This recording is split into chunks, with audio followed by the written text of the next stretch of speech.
मुंबई महानगरपालिका निवडणुकीसाठी शिवसेना शिंदे गट आणि भाजप पक्षामध्ये सध्या जागा वाटपाची बोलणी सुरू आहे. भाजपने एकनाथ शिंदेंपुढे आधी फक्त 52 वॉर्ड सोडण्याची तयारी दाखवली होती. पण शिंदेंना हा प्रस्ताव मंजूर नाहीये. त्यांनी मुंबई महानगरपालिकेच्या एकूण 127 जागांची काउंटर ऑफर भाजपसमोर ठेवली. मग भाजपने नवीन खेळी खेळली.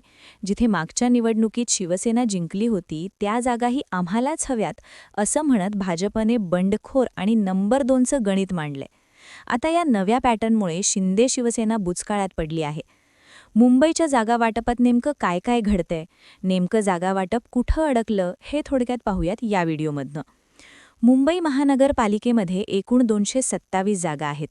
त्यातल्या 127 जागांवर शिंदेंनी दावा केलाय.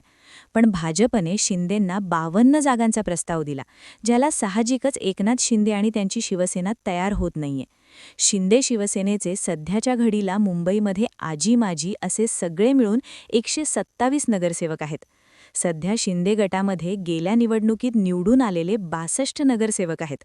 पण शिंदे गटाने 2017च्या मुंबई महानगरपालिकेच्या निवडणुकीत धनुष्य बाणावरच्या या चिन्हावर लढवण्यात आलेल्या सगळ्या जागांवर दावा केलाय. माजी नगरसेवकांची संख्या लक्षात घेतली तर शिंदेच्या शिवसेनेच्या एकूण नगरसेवकांचा हा आकडा 127 वर जातोय. त्यामुळे आता एकनाथ शिंदे गटाकडनं निम्म्या जागा सोडाच त्यापेक्षाही जास्त जागांवर दावा केला जातोय. पण भाजप यासाठी तयार नाहीये. शिवसेनेची आधीपासूनच मुंबईत पकड असली तरी भाजपने देखील प्रत्येक वॉर्डमध्ये आपली मोर्चे बांधणी करत ताकद वाढवली.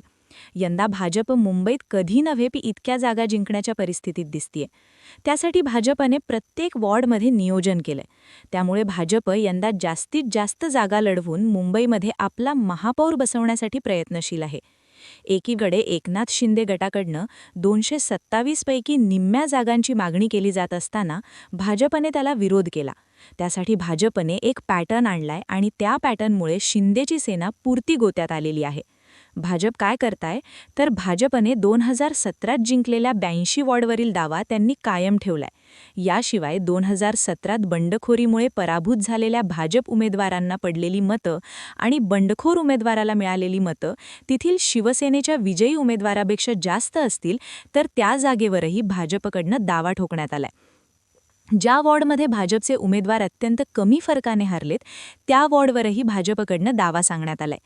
याशिवाय 2014 सालच्या लोकसभा निवडणुकीच्या निकालाच्या आकडेवारीनुसार ज्या विधानसभा मतदारसंघांमध्ये भाजपाला आघाडी असेल त्या विधानसभा क्षेत्रातील प्रभागांमधूनही आपलेच उमेदवार उभे करण्याची योजना भाजपने आखली. थोडक्यात गेल्या निवडणुकीत शिवसेनेने जिंकलेल्या जागांवरही भाजप आता दावा सांगत आहे. साहजिकच भाजपच्या या फॉर्म्युल्याला शिंदेंनी विरोध केलाय. 2017मध्ये मुंबई महानगरपालिकेच्या प्रभागांची पुनर्रचना झाली आणि त्यामुळे 2014च्या आधारावर जागा वाटप करणं योग्य नाही असं त्यांचं म्हणणं आहे. त्यावेळची आकडेवारी आत्ताच्या जागा वाटपासाठी योग्य ठरणार नाही असं आर्ग्युमेंट एकनाथ शिंदे करतायत. भाजपने मुंबईतील 36 विधानसभा मतदारसंघांपैकी 8 विधानसभा क्षेत्रांमध्ये शिंदे गटाला एकही जागा सोडलेली नाहीये.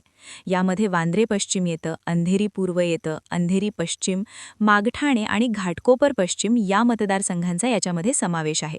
तसेच दादरे, माहीमय, वडाळा, चेंबूर, वरळी या मराठीभूल भागांमध्येही भाजप पक्षाने शिवसेनेसाठी कमी जागा सोडल्यात. यावर शिंदे गटाने तीव्र आक्षेप नोंदवलाय. यावर तोडगा नाही निघाला तर एकनाथ शिंदे वेगळ्या मार्गाने निवडणूक लढवतील अशी चर्चासुद्धा आहे.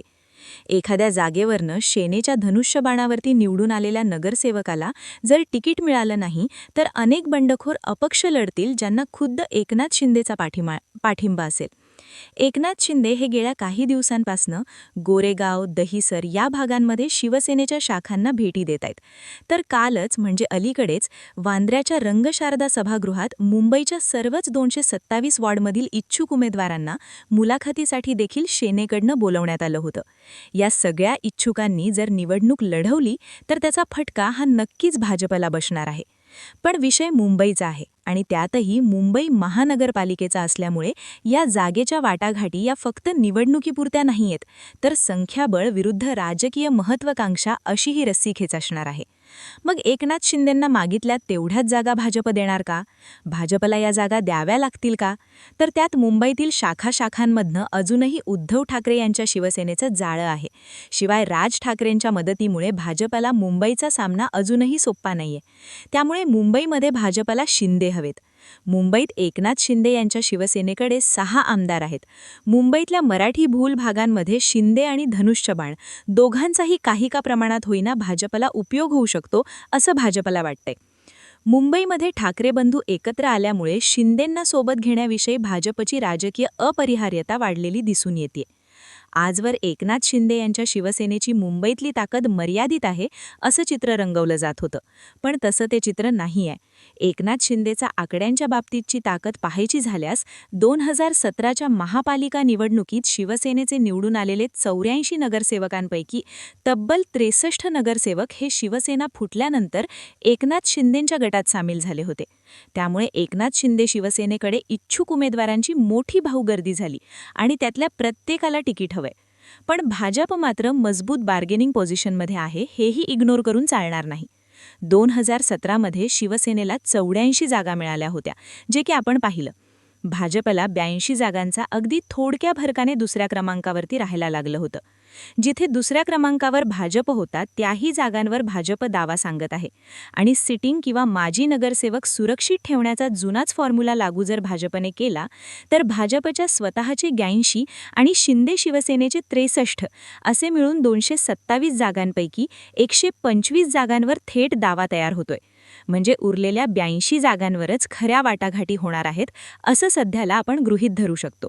कारण अजित पवारांची राष्ट्रवादी काँग्रेस मुंबई महानगरपालिकेच्या निवडणुकीच्या जागा वाटपाच्या प्रक्रियेपासून लांब दिसतेय.